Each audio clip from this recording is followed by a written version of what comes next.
Today, I'm addressing your worst travel nightmare. And no, I don't mean having your passport stolen or your bag stolen or getting arrested for who knows what you did, or even worse, waking up the next morning with a hangover and a stranger in your bed with weird pock marks on his face. And you were thinking, what did I do last night? How much did I drink? No, not that. Your worst nightmare. Your absolute worst nightmare. Bed bugs. Hey guys, it's Erica from America, your favorite flight attendant. Welcome to another Q&A where I answer your questions that you post on my Travel Tuesday videos. And this week, somebody was asking about bed bugs. Ooh. So I'm answering that question. I'm also answering other questions that people have asked me, like mobility issues, wheelchairs in the plane, walkers, and I forget all of them. But you'll see, we're jumping into it. I can't wait to answer it. Hope you guys are going to stay with me till the end. Let's just get started.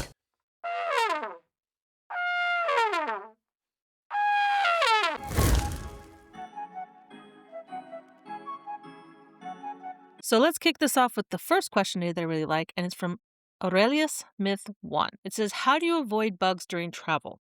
I really don't want to encounter bed bugs or any other critters. Well, I got some advice for you. Let me start with the bugs thing. If I were worried about bugs when I travel, which has been a problem for me in the last 8.5 years, one of the things that I would do is I would immediately travel to Walgreens or CVS, and I would look for some kind of bug repellent lotion to rub on me if I knew I was in a particular place that had a bug problem, especially when it comes to mosquitoes, because when we travel, there's all this scary stuff on your bug spray about Nile virus mosquitoes. I think that's the best thing that you can do for when you're traveling about during the day. Now at night, that's another story, and I have both advice for bugs and I have advice for bed bugs. Let me start with bugs. One of the downsides about being a reserve flight attendant is that I am on call. I usually never know where I'm going, and I get what we call the leftover trips. Basically, the trips that flight attendants, they drop it because they don't want it. Maybe they got sick, maybe they got hurt. I replaced one flight attendant one time when her father passed away, and she had to fly home. I often don't know where I'm going, and as a result, sometimes there are certain places where they get a reputation, and then the flight attendants and pilots don't want to go. And when they don't want to go, they just drop the flights, and it comes to the reserve flight attendants. A perfect example of this is like Washington, D.C.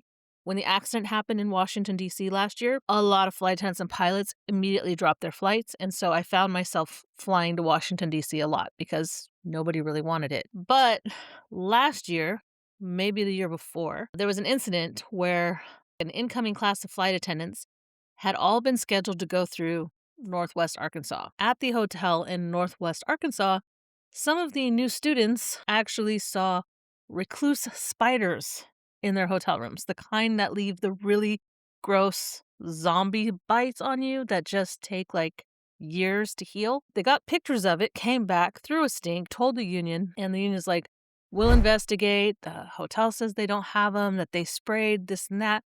But I am a reserve flight attendant, and a lot of times the other reserve flight attendants in the crew room with me are the newbies.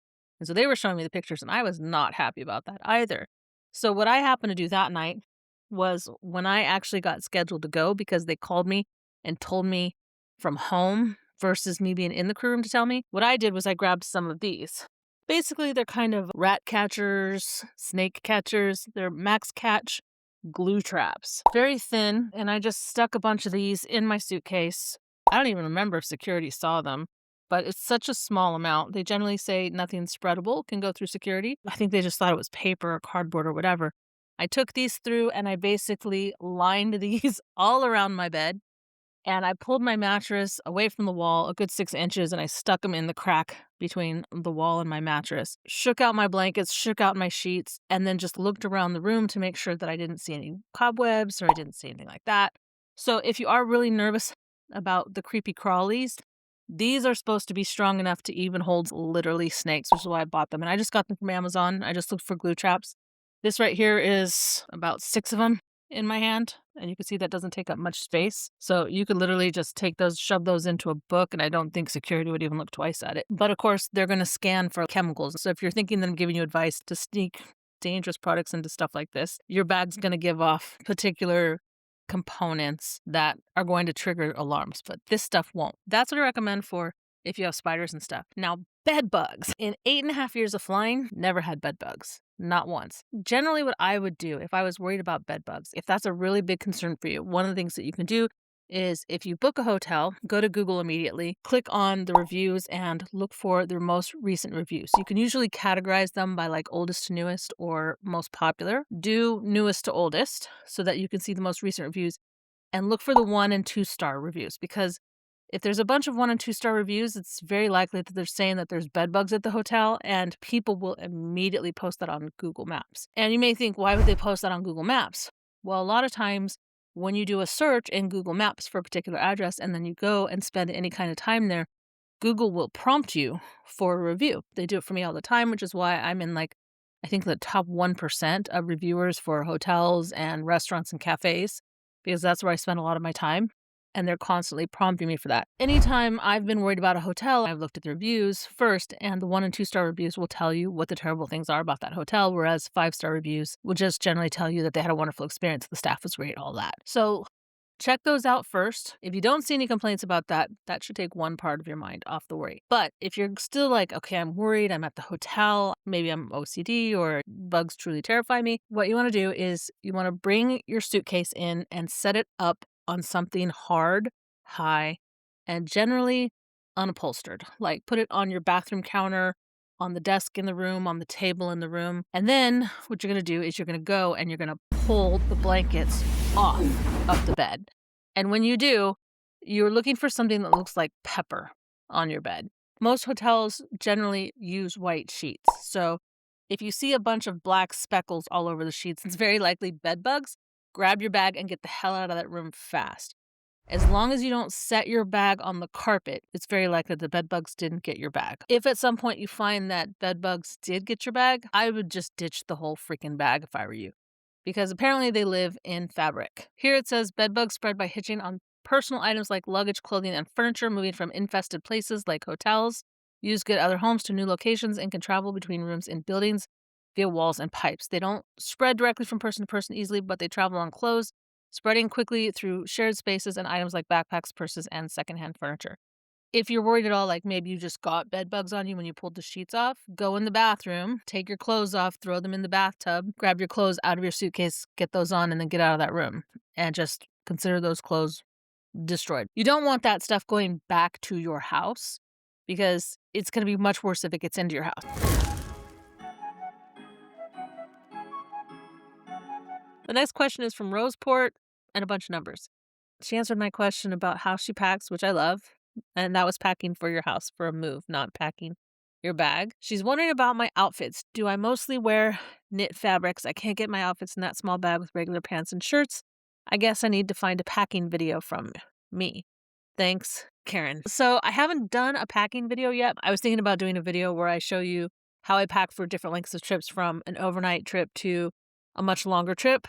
And that'll include with my coolers, so you guys can get an idea if it's something that you might be interested in. I'm thinking hopefully within the next couple weeks, I'll be doing that video, depending on how I get settled in the new house. Obviously, I'm still in this house, but the signs are finally down. Now you see why I had a sign there. I was hiding that terrible light switch that somebody installed that doesn't work. But anyway, all my clothes are knits. All my clothes that I look for are cotton material and something that doesn't really wrinkle much, because I don't fold my clothes. I just shove them in the bag, zip it up mostly, and then when I got the top open, I'll shove more in there, just down, down, down, and then I zip it up. And so then when I pull it out on the other end, I want it to come out looking like this. Although I will say most of the time what I do is I fold and roll and then shove it in there. And then I do shove it in the top like I was just saying. But I'm obsessed with I think it's called Tech Gear from Kohl's. It's basically in their workout section. And I like their section because a lot of their clothes are knit materials that don't really wrinkle, that hide all of your body flaws if you have body flaws. And they're really good at wicking away excess heat. So I don't really get overheated in their clothes, and I stay kind of cool in their clothes, if that makes sense. It just works with my body type. My body type looks best in Target clothes, not Walmart clothes. I look absolutely horrendous in Walmart clothes. They just never fit right. But I look much better in Target clothes, Kohl's clothes, and Ross is where I tend to go. And I love Ross especially because they have a knits section. So if you do travel, I do recommend that you go with as many knits as you possibly can, including for your pants. And again, I get my pants, my shirts. This is a dress that I'm wearing from the tech gear. And because they're all cottons, they are easier to smush.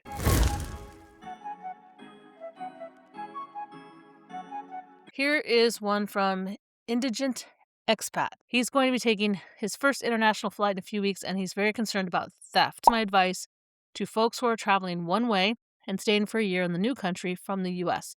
We'll be traveling with 2 cats in separate carriers, delicate mechanical hard drives, a rolling table with my shower chair, grab bar, clip-on lamp, lap desk, and arms to hold other equipment. I'm scared TSA will totally tell me that's not disability equipment. I'll be in my manual wheelchair. I've had people call me a fake because I can stand up, though not for long if they don't want me to faint. I'm really nervous about this flight. I plan to be careful when I pack my backpack that it doesn't stick out when I'm boarding, so I don't bother other passengers. Also, how does it work, the in-flight wheelchair? But I sure don't want to faint while waiting in line for the restroom. Okay, so it's very simple. A lot of that stuff that you're talking about, 6 delicate mechanical hard drives, with your plans for all of that stuff. You're going to want to take that in your carry-on. So you're very likely going to get a hard shell carry-on case for that. If you have mobility issues, it is better to get a 4-wheel bag at that point. Just make sure you get a hard shell one. You can find them everywhere. Get a hard shell one and then pack it in the middle of all your clothes. But you're going to want to put it in a bag that's easily removable because they're going to make you take that out and set that in a separate bin to be scanned. They generally do that with anything that has to do with computer stuff. For some of the other stuff you're talking about, like a rolling table with your shower chair, I don't know how big that is, a grab bar, a clip-on lamp, a desk. All of those things you're going to want to check. So you're going to want to get a bigger bag. And again, I recommend the hard shell, 4-wheel, and you're going to check that. You're going to pay extra to check that, but that's okay. So make sure you pack a bunch of clothes and everything else around it as padding. That way you don't have to worry about it. And if it's hard shell, it's less likely to get squished in cargo. But you're not going to be able to carry that into the plane. And you don't have to worry about TSA telling you that's not disability equipment. They see a lot of stuff. And so they've learned that there are things that are disability equipment that they don't think is disability equipment.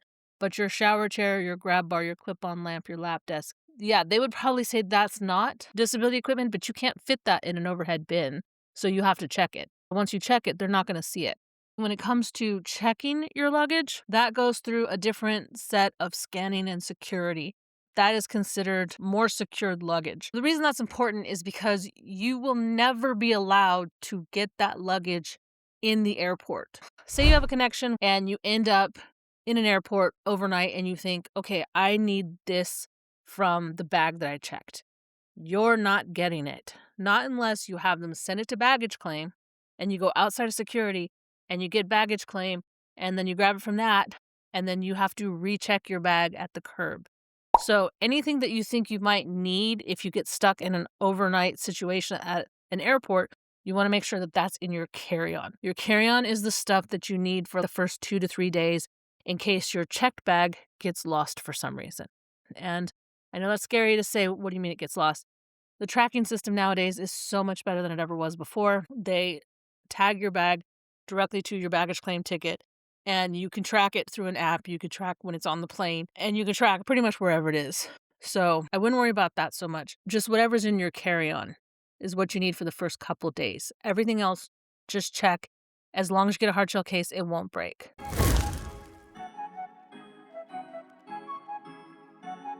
Also, how does it work, the in-flight wheelchair? But I sure don't want to faint while waiting in line for the restroom. Now, it says you'll be in your manual wheelchair. That's fine. When you get to the gate, they're going to check your manual wheelchair at the gate, and that's when you go down the jet bridge to the door. So at the door of the gate, they will check it. And then when you come off the plane, they will take it off the plane and put it back on the jet bridge. From there, you could just sit inside the plane until they bring that wheelchair up. We usually ask if you're in a wheelchair, please remain seated until most of the passengers are off so that you don't get trampled. That way, your wheelchair has time to get to you. Like your actual wheelchair or the people that push wheelchairs. So if you came down the jet bridge in your own wheelchair, that's going to get tagged to be put back on the jet bridge and it's going to come back up on the jet bridge. I've had people that do that and they come up to the front of the plane and from the door, I can see if the wheelchair is up on the jet bridge or not. As a flight attendant, We're not allowed to step off of a plane as long as there's passengers on that plane, but we can see the door to where they bring that kind of stuff in, wheelchairs, strollers, electric scooters, stuff like that. So if you get to the front of the plane, just ask the flight attendant, do you see a wheelchair out there before you step off? Because once you step off that plane, you are not allowed to step back on. It's considered a security breach. So if they say, no, I don't see a wheelchair, just say, I'm going to sit here in first class until my wheelchair pops up, if that's okay with you. They're fine. They don't want you standing on the jet bridge because you might fall, and we all know that, so we don't want that. And then the other question you asked is about the in-flight wheelchair. There's a couple of in-flight wheelchairs. There's the one that brings you into the plane, and then there's the one that's inside the plane. We call it an aisle chair. And if you can't walk into the plane, you need to let them know that. And then what they do is they will transfer you from your wheelchair to the aisle chair. And the aisle chair does have arms that come up, and it's very narrow, and they will drag you backwards into the plane so that when you get to your seat, they can lift the arm and you just slide over. Now, passengers that we get that for, we call them non-ambulatory passengers. So if you just let the gate agent know, like, I'm non-ambulatory, this is an issue, then they tell the flight attendant that. The flight attendant, they would see that you're non-ambulatory. And especially on longer flights, those flight attendants are more trained than regional flight attendants. They go through months of training, whereas regional, we only go through 1 month because we're only dealing with one type of plane, and they're dealing with dozens of types of planes and issues like the in-flight wheelchair.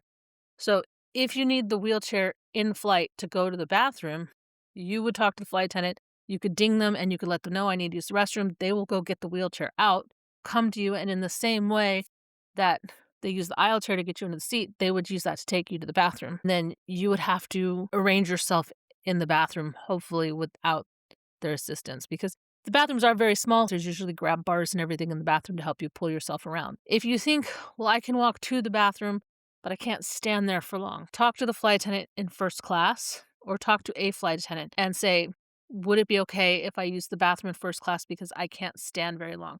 And you really want to talk to the first class flight attendant about that, because if you walk through that curtain to first class, they're very likely going to turn you around without knowing what your circumstances are. So when you're getting on the plane and you're having issues, let them know when you're getting on the plane, hey, I have problems standing for long periods of time. A flight attendant told me that I could ask you if it'd be okay. I'm not in first class, but if I need to use the restroom, would it be okay if I came up here to use it so I don't have to stand in the back? Because I won't be able to stand for very long. I'll most likely say yes unless they're a complete jerk. And if they're a complete jerk, they're not going to help you at all. If that's the case and you still need assistance, before you go to the bathroom, ding the flight attendant, let them know that you need assistance going to the bathroom, but instead of the wheelchair, could they hold the bathroom for you so that you don't have to stand in line and you can just go back? A lot of them can lock the door, let you know, get you to come over, unlock it for you. They'll ask you before you go in if you need assistance or not. I hope that answers your question. If not, let me know in the comments below and I'll answer more.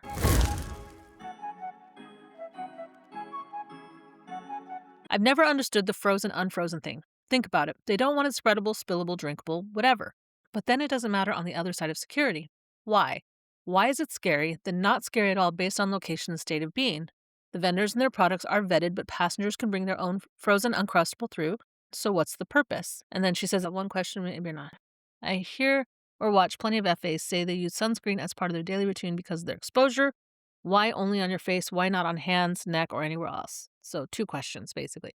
I actually asked a TSA agent about this before. Basically, when I asked about the gel packs that come through, like, can you bring these gel packs through because that's a lot of liquid. It's more than what's in a toiletry case. And he said, is it frozen or unfrozen? And I said, frozen. And he said, yes. And I said, well, wait, what if it's unfrozen? And he said, then no.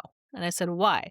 He said, explosives don't freeze. That's what they're looking for. If it comes to security and it's frozen, then there's definitely no explosive in that particular product.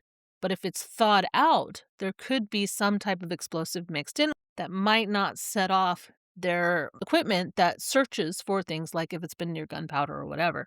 That is why they say frozen stuff can go through, but unfrozen stuff can't. And all of the stuff in the airport has gone through security. There are separate security lines where all of that gets scanned through their machines. And of course, all of the people going through that have been massively background checked, drug tested, all kinds of stuff to make sure that they're okay to work there. So that's what the rationale is with that. That surprised me too. I didn't know that after 8.5 years, but this channel is helping me know what questions to ask. The other part, you hear and watch plenty of FAs say they use sunscreen as part of their daily routine because of the exposure. Why only on the face? Why not hands, neck, or anywhere else? Honestly, I think sunscreen is for everything, for every part of the body. But I do believe that there are more facial products with sunscreen built in that you can use. I've been part of Mary Kay for, I think, 25 or 26 years now. A lot of the products that we get with the moisturizer or with the foundation often has sunscreen built in, and so people don't necessarily put that on their hands. I highly recommend, just because of my background with Mary Kay, that yeah, you always put that stuff on your hands. Your neck always shows the first signs of aging, so you want to protect those things. But here's something a lot of people don't know about being on a plane. And if you think about it, as flight attendants, when we're sitting in a plane, we usually only have the sun on our face, and you are higher up in the sky, so the UV is higher. A lot of pilots, especially, are more exposed to UV. And I think one pilot told me something like a statistic that they're more likely to get skin cancer because of their job, because they sit in the cockpit surrounded by open windows. And so they do have shades and stuff that they put down in the cockpit. And a lot of them do use sunblock. So yeah, my advice always, sunblock up your hands, do your neck, anti-aging stuff, get it all protected. Otherwise you'll get sunspots, especially on your hands.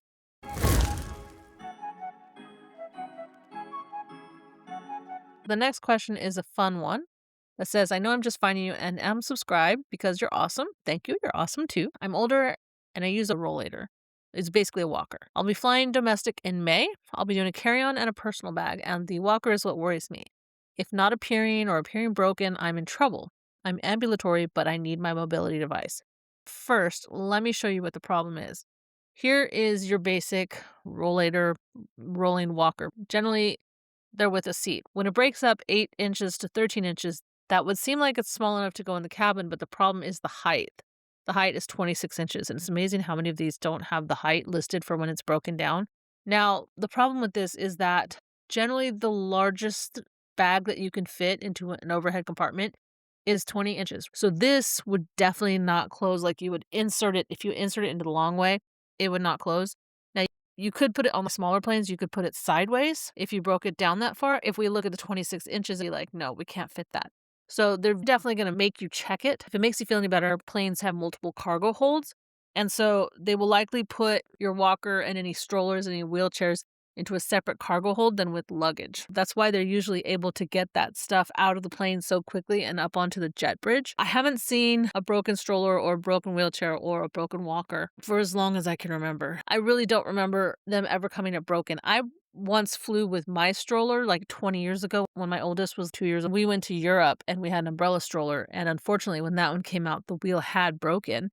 I think it was just at the time, the way that they were doing things. They weren't bringing things back up to the jet bridge. They were immediately sending it through to baggage claim. And because of that, it was somehow on the way to baggage claim where one of the wheels broke off. So we had to buy a new stroller while we were in France. Something like this now is basically checked at the door of the plane and brought back to the door of the plane. So the possibility of breaking is much slimmer. And just to show you real quick, this is the bag that they would usually give for a walker. You can see the dimensions are 35 by 9.5 by 26. So you got 2 dimensions right there that are not going to fit overhead. So again, they would make you check that. So here's something I do recommend, but I don't think it'll help you if you need the seat, because this one doesn't have the seat.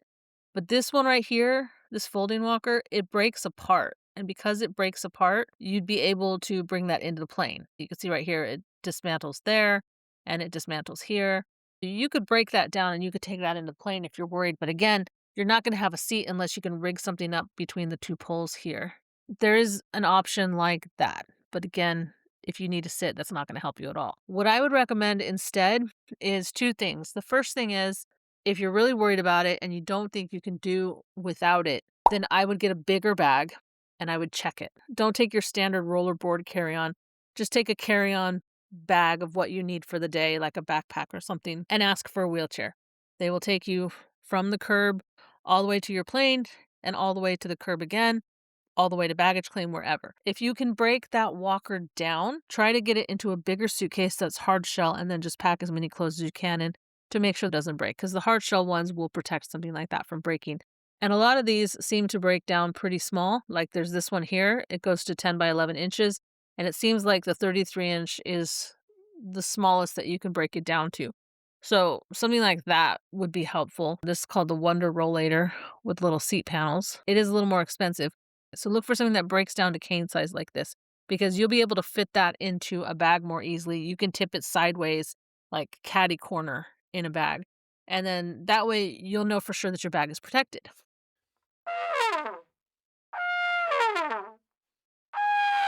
However, the other option is my favorite option, and that is this right here. A rideable suitcase. Yes, I have seen them and I want one bad. They used to be really expensive. They would start out at about $1,000, but they're coming down in price.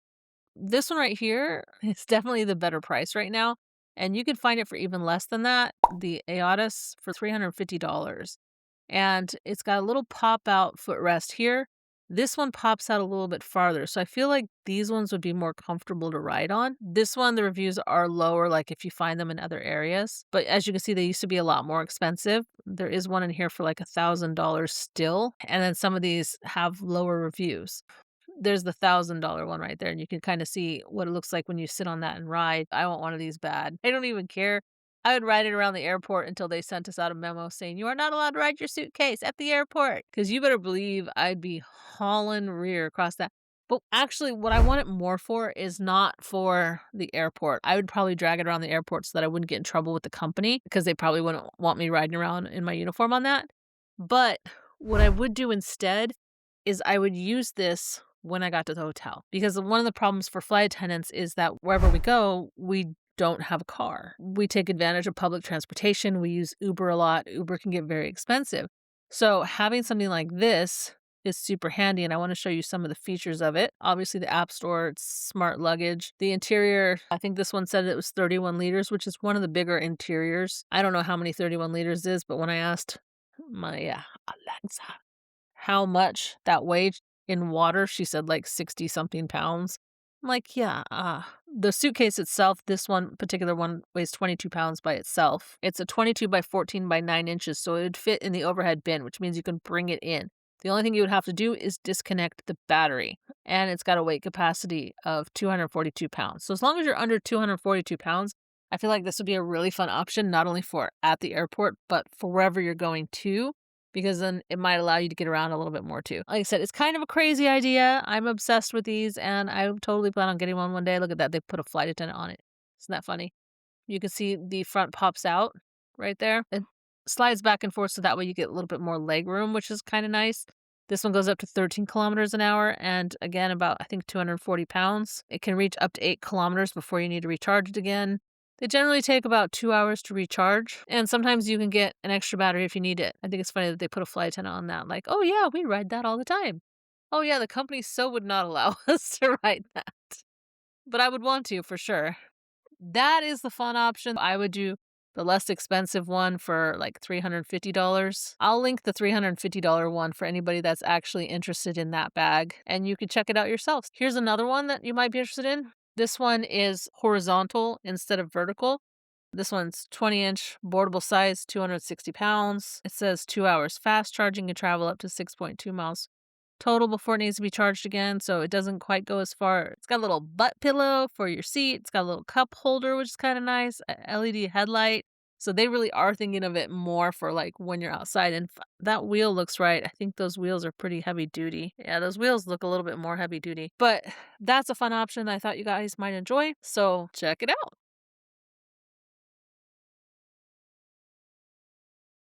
Grab your remote, guys. It's about that time. Thank you all for those of you that asked me questions. I actually am going to suggest something a little bit different this week. Instead of suggesting another Travel Gurus video, I am going to suggest Bruce Springsteen's new song about Minneapolis. It is so incredibly touching. It makes me feel so patriotic. I don't care which side of the line you're on. This is a song for everybody who is just stressed out about what's happening in this time. I will warn you, it will make you cry, and it will just make you feel amazingly patriotic at the same time. So I hope you'll take the 4 minutes that it takes to watch that and just let yourself feel something different than all of the despair that I think we're all feeling here in the States these days. And yeah, if you like this video, please hit the like button. Also, for those of you that hit the hype button, thank you for that. That has really helped me jump to 7,000. Now my new goal is 10,000. So the more you hit that hype button, the faster I can reach that, and then hopefully I can give you guys even more, which is what I really want to do. Anyway, hit that subscribe button, hit the notification bell because I'm back to flying, and I'm only going to be able to post videos on Tuesdays and Sundays for sure. If I can get a Friday video out, I will. But yeah, see you guys on Tuesday. Ciao!